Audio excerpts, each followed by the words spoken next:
새누리당은 단호하게 그 공작에 맞서서 박원순 시장을 지켜낼 것입니다. 전쟁의 힘을 얘기하세요.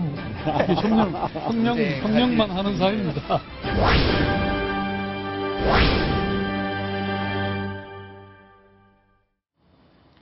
야당의 두 차기 대선 주자가 어제 만났습니다. 10개월 만이었는데 주로 덕담을 나눴다고 합니다. 그런데 실제 속마음은 어땠을지 궁금합니다. 잠시 후에 이 속마음을 저희가 또 자세히 풀어드리겠습니다. 먼저 오늘 야당에서 박근혜 정부 2년을 평가하는 토론회를 열었는데요. 문재인 대표가 대통령을 향해서 강하게 날을 세웠다고 합니다. 어떤 이야기가 나왔는지 먼저 그 장면을 보고 이야기를 이어가겠습니다.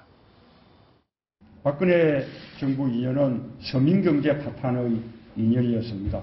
13월의 세금으로 뿔난 공급생활자들, 삶의 무게에 짓눌린 50대 가장들, 취업난에 꿈을 접어야 하는 청년들, 열심히 일해도 희망이 보이지 않는 자영업자들, 늘어만 가는 가게 빚에 한숨 쉬는 주부들, 노후 대책이 없는 어르신들 모두가 한결같이 먹고 살기 힘들다고 토로하고 있습니다. 조수진 차장, 네. 일단 문재인 대표의 이야기를 들어보면 많은 사람들, 많은 계층에서 지금 신음하고 있는 부분들을 하나하나 다 짚은 것 같아요. 어떻게 보셨습니까? 지금 먹고 살기 참 힘들다는 얘기가 나오는데요. 바로 이 부분에 대해서 아주 여러 가지 얘기를 했죠. 청년이라든지 주부라든지 노후 준비 뭐 이런 것까지 전부 아울러서 한마디로 서민 경제 파탄의 2년이었다. 이렇게 평가를 했습니다. 오늘 박근혜 정부 출범 만 2년이 된 해고 내일 2월 25일은 취임 3년 차를 맞이하게 되는 새로운 계기가 되는데요. 이 문재인 새정치민주연합 대표가 바로 박근혜 정권 2년에 대해서 서민경제 파탄이라고 평가한 것, 바로 여야의 영수는 박근혜 대통령과 나다. 이렇게 자리매김을 하면서 그래서 이 새정치민주연합과 자신이 지지를 받아야 되는 이유, 이거에 대해서 호소를 했는데요. 한 가지 좀 아쉬운 거는 바로 중산층과 서민을 위한 정당으로서 어떤 정책을 갖고 있는지, 또 박근혜 정부가 잘못하는 것에 대한 어떤 반사 이익을 취할 것이 아니라 앞으로 새정치민주연합과 자신이 어떻게 가겠다, 박근혜 대통령과 어떤 다른 길을 가겠다라는 그런 다짐이 없어서 좀 아쉽습니다. 예, 박성훈 논설위원이 보기에는 네. 저 지적들 네. 어떻게 평가할 수 있을까요? 뭐 야당으로서는 우리가 지난 설 민심을 봤듯이 경제는 이념이나 여야가 없이 국민들이 다 걱정하고 아우성을 치고 있습니다. 때문에 야당 후보로서 비판을 할 수 있습니다만 문제는 현재의 경제적 어려움이 국내적 요인뿐만 아니라 국제적인 요인도 작용하고 또 국내적으로는 정부의 실정 못지않게 국회에서의 경제 활성화 입법이 좌절되고 또 각종 일자리 창출을 위한 각종 규제 완화가 야당이 또 법을 통과시키지 않아서 이런 대목도 있기 때문에 예. 이제 실제로 저런 누구를 위한다라는 말로가 아니라 이제는 제1야당의 명실상부한 대표이기 때문에 구체적인 법안, 구체적인 정책을 갖고 국민들에게 현실성 있게 어떤 이것이 대안이다라고 하는 것을 제시하는 실력 경쟁을 통해서, 정책 경쟁을 통해서 판가름을 받아야 될 때가 된 것 같습니다. 예, 박성훈 논설위원의 설명을 듣는 동안 여기 지지율 표가 하나 나왔는데요. 자, 문재인 대표의 지지율, 그리고 박원순 서울시장의 차기 대선 주자 지지율인데, 조수진 차장. 네. 원래는 사실은 이게 이렇게 더 높았어요. 그죠? 작년까지는 박원순 시장이 오히려 높았죠. 예. 아니, 어쩌다 이런 일이 이렇게 생긴 겁니까? 올 1월부터는 지금 두 사람의 격차가 좁혀지다가 2월 8일 전당대회, 그러니까 문재인 대표가 제1야당의 대표가 된 뒤로 이게 1, 2위가 지금 바뀌었고요. 예. 이 격차가 점점 벌어지고 있다는 것, 아주 두드러진 현상 중에 하나입니다. 네. 지금 문재인 대표는 지지율이 6주 연속 상승을 해가지고 날씨가 그냥 쨍쨍합니다. 쨍쨍. 아주 흥미롭죠. 왜냐하면 이 문재인, 박원순 두 사람은 새정치민주연합 소속으로 대선 주자라고 불리고 있고요. 또 두 사람 공교롭게도 PK 출신입니다. 부산 경남 출신이죠. 그리고 또 한 가지 공통점, 바로 사법시험 20위의 동기동창입니다. 예.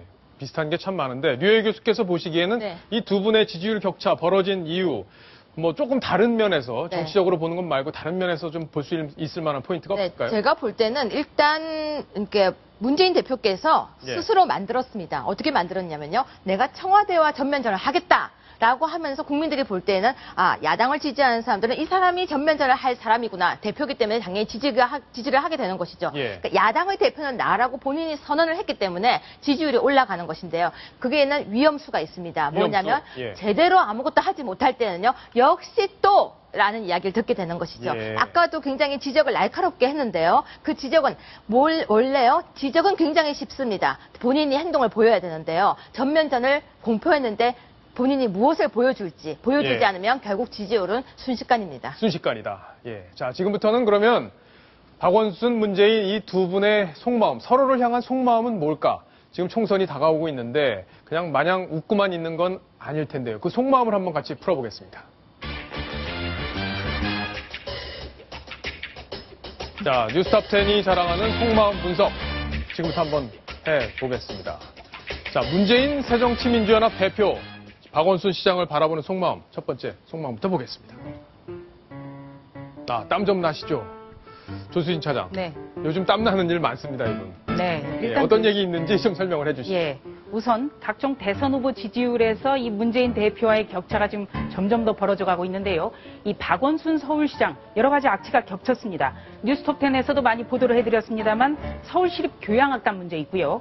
두 번째로 또 28억 원짜리 호화 전셋집 문제. 이런 문제가 계속 악재로 작용을 하고 있습니다. 더 중요한 거는 이 새누리당 김무성 대표가 새누리당에서는 대선 주자 1위인데 이분의 어떤 지지율은 거의 작년 가을부터 변화가 거의 없습니다. 그러니까 지금 박원순 서울시장이 잘못하고 있기 때문에 문재인 대표의 지지율은 그만큼 올라가는 거죠. 예. 아주 분석을 날카롭게 잘 해주셨네요. 자, 그러면 이에 대한 박원순 서울시장의 속마음은 뭘까요? 같이 한번 보겠습니다. 내가 어쩌다 잘 나갔었는데 내가 어쩌다 이 지지율 10%를 허공에 날렸을까 하는 자조 섞인 어떤 그런 얘기, 속마음에 있지 않을까 저희들이 한번 생각을 해봤습니다. 자, 다음은 문재인 대표의 속마음, 다음 속마음 하나 또 보겠습니다. 자, 예전처럼 당은 신경 끄시고 시정이나 잘 이렇게 했는데 이게 아마 총선을 앞두고 두 사람 간의 물밑 경쟁, 신경전 때문에 이런 얘기가 나오는 거 아닌가 싶습니다. 박성훈 논설위원. 네. 예전에는 박원순 시장이 당과 거리두기 이거 계속 해왔잖아요. 그렇죠. 예. 우리가 잘 기억하듯이 지난번 재선 때 2010년 2012년 예. 그때 시장 선거 때 기억이 나는 것이 당에서는 적극 도와주겠다. 예. 박원순 시장을 가서 총력전으로 지원해주겠다 그랬는데 박 시장 쪽에서는 됐습니다. 됐고요. 예. 이거 제가 당이라는 이름보다는 개인으로 치르는 게 좋겠습니다라고 해서 거절했는데 그때 바로 당과 거리를 두는 것이 인기가 떨어져 있는 당과 거리를 두는 것이 대권주자 박원순으로서는 어떤 신선감이나 정치적인 그런 데 때묻지 않고 이런 말하자면 값을 올리는 방편이었었는데 네. 지금 묘하게도 전당대회 이후로 문재인 대표가 당권 주자이자 대권 주자라고 하는 그래서 야권 주자들을 결집시키는 중심이 되고 있는 네. 이런 상황 속에서 일부 시민단체의 지지만으로 업혀가기에는 상당히 허덕이는 그런 상황입니다. 그럴 수밖에 없죠. 자, 이에 대한 속마음도 한번 또 보겠습니다. 속마음, 다음 속마음, 공천 얘기가 나오네요. 총선 공천 다 말아 드시려고 우리가 말아먹는다는 표현을 쓰는데 이제 존칭이네요. 말아 드신다. 자, 조수진 차장. 네. 결국엔 이렇게 되면 내년 총선 때 누가 공천을 힘을 얼마나 쓰느냐에 따라서 대선 후보가 누가 되느냐도 결정을 할 수 있는 중요한 포인트인데 지금 좀 속이 타겠어요. 박원순 시장. 그렇습니다. 어제 문재인 대표 박원순 서울시장 여의도에서 오찬을 함께하면서 우리는 경쟁 관계가 아니라 협력 관계다 이렇게 강조를 했습니다만 이게 이제 총선이 다가올수록 두 사람이 미묘한 갈등을 보일 수가 있습니다. 왜냐?